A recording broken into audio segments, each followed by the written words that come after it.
한 교회 담임 목사님께서 새로 부임을 하셨습니다.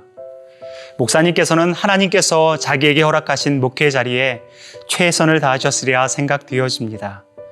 그러나 목사님의 설교에 몇몇 분들이 마음이 상했던 것 같습니다.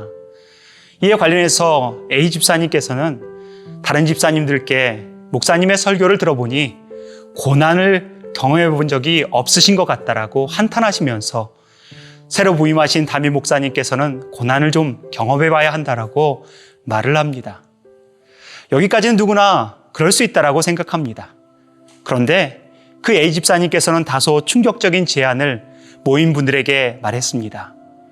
우리가 고난을 드려야 한다는 내용이었습니다. 그리고 얼마 후 그 A 집사님께서는 척추에 문제가 생겨 한쪽 다리에 불편함을 느끼게 되었고 최근에 그 한쪽 다리를 사용하지 못하게 되었다는 내용이었습니다. 이와 같은 것을 지켜보았던 많은 분들은 아마도 목회자에게 잘못하면 벌 받을 것이라고들 서로 말하고 계실 것이 눈에 선해 보입니다. 이와 같은 말을 교회를 다니고 계신 분들이라면 적지 않게 들으셨으리라고 생각되어집니다. 또한 이에 관련해서 목사님들께서도요, 이에 관련된 이야기들을 하시기도 하지요. 과연 이것은 맞는 것일까요? 만약 위의 내용을 바라보면서 목회자에게 잘못해서 벌을 받는 것이라고 여기신다면 목사는 일반 성도와는 격이 완전히 다른 하나님이 세우신 특별한 신분이어야만 할 것입니다. 구약에 나타난 제사장들처럼 기름을 받은 자여야만 할 것입니다. 또한 목회자는 잘못을 절대 안 하거나 잘못된 일을 해도 된다는 것일 수도 있습니다. 이것은 매우 위험한 생각입니다. 지금의 목사는 신약 성경상으로 말씀을 가르치는 장로에 해당된다라고 할 수 있습니다. 하나님 앞에서 다른 직부자들과 똑같은 신분, 자격, 위치로 서 있어야만 합니다. 다만 신앙 공동체의 관계의 질서를 돕기 위해서 대표자의 역할을 가질 뿐입니다. 목사뿐만 아니라 교회에서 우리에게 주어진 직위 또는 명칭이 있습니다. 그러나 궁극적으로 하나님 앞에서 남게 되는 것은 모두 그리스도인이라는 것입니다. 그리스도인은 주님을 닮아가는 사람들이겠지요. 우리 예수님의 주된 하나님의 사역은 생명을 구원하는 것이었고 약한 것, 병든 것, 사단에 노예된 삶의 치유와 회복이었음을 주님의 삶을 통해서 우리는 잘 알고 있습니다. 우리 주님께서 온 힘과 능력을 다하여 사람을 살리는 데 사용하셨다면 우리 역시 그러한 삶을 살아가는 것은 너무나 당연한 것일 것입니다.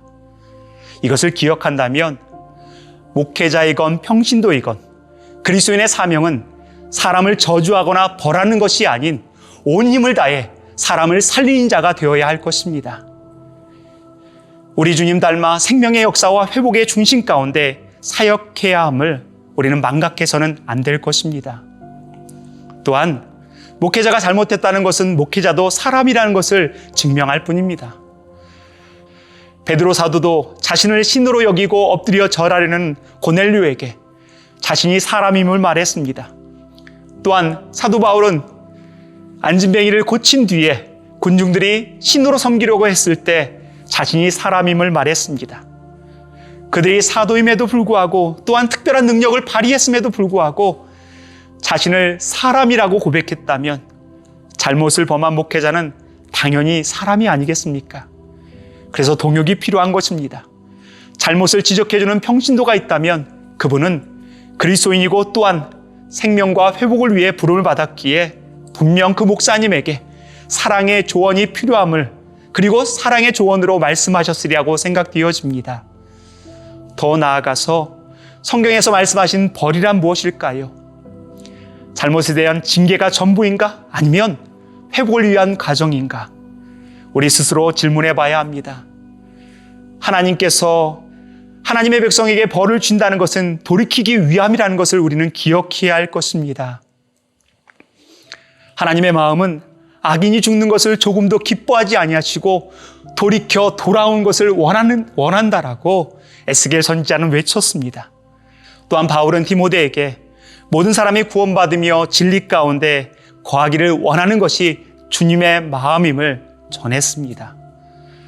목회자를 비롯해서 그리스도인들의 잘못된 잘못을 누군가가 드러내려고 할 때 그것이 생명을 살리는 일인가를 돌아보아야 할 것입니다.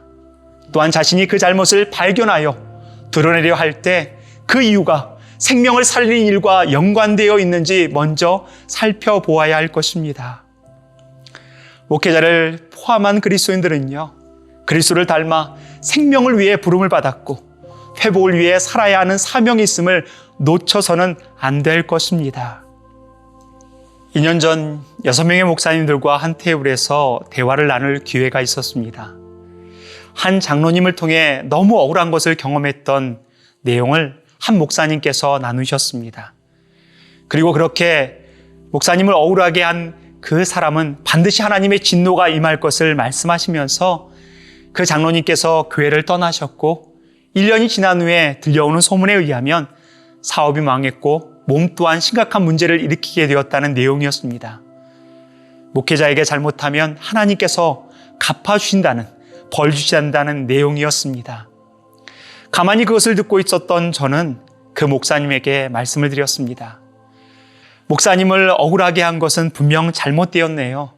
그러나 1년이 지난 내용을 그 장로님께서 자신의 사업과 몸이 망가진 것이 목사님을 억울하게 한 연유로 그 벌을 받았다라고 생각하실까요? 오직 목사님만 그렇게 생각하시는 것은 아닐까요? 라고 질문했습니다. 그리고 제 마음 가운데 동시에 그 억울한 마음으로 어떻게 1년 동안 설교를 하셨을까? 지금 있는 교인들에게 집중하기도 바쁜 목회의 여정에서 그분의 소식을 듣고 하나님께서 벌 주셨다는 생각이 날 수 있을까? 혹 그분이 벌 받기를 기다리는 시간이 1년이 아니었을까라는 안타까운 마음이 들었습니다. 그리스도인의 입에 혹시 저주와 축복권의 특권이 있다 할지라도 우리가 사용할 수 있는 권한은 오직 축복권밖에 없음을, 그리고 이를 통해서 사람을 살리는 것과 회복하는 것에 초점을 맞춰야 될 것을 우리는 기억해야 할 것입니다. 이 내용을 듣고 있는 여러분에게 부탁드리겠습니다. 이 땅을 우리는 살아가면서 누군가를 원없이 사랑하다가 주님 곁으로 가는 우리가 되어지기를 소망합니다.